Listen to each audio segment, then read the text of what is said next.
So, unfortunately, I received some bad news today about a former friend who is left this world, parts unknown. I cherish this guy. It's unfortunate that I haven't talked to him for at least 5 years, possibly more. Uh, he was a great guy. He was my wingman. He was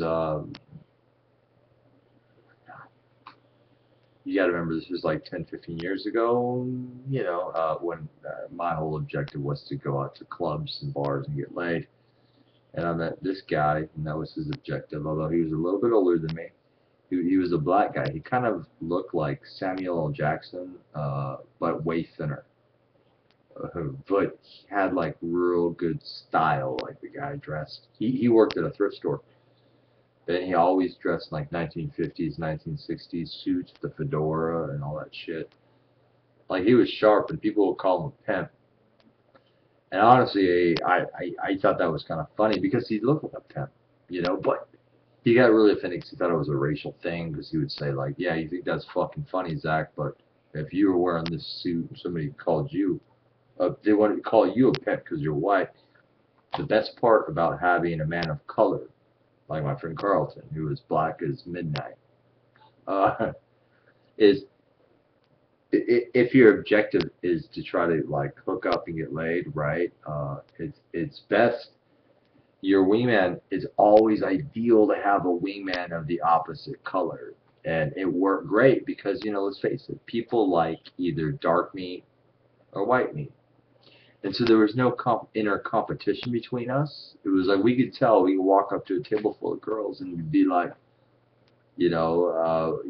put a pitcher of beer down, offer everybody a drink.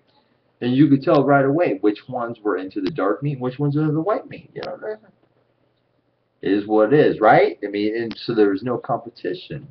Um, our, our falling out was at the time I was with my fiance.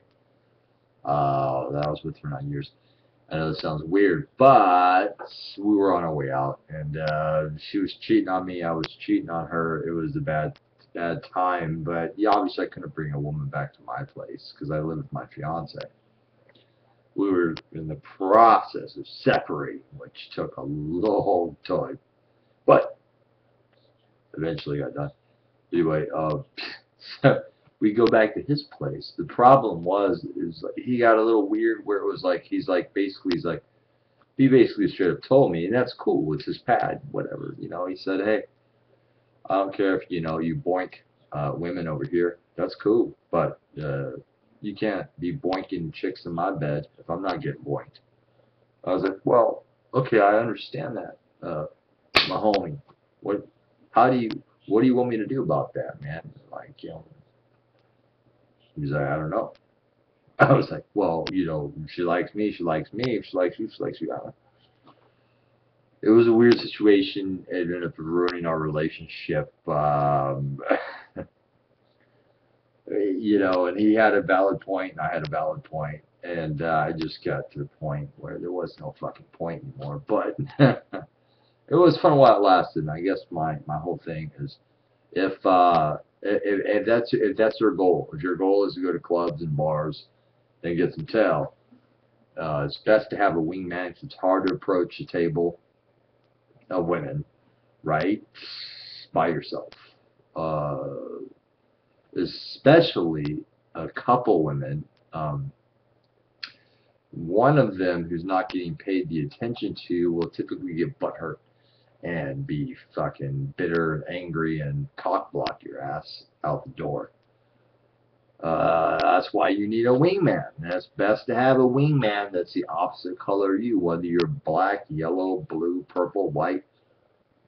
If your wingman is a darker or lighter tone than you, it always works to your advantage because that way there's no competition and it works out good for everybody involved.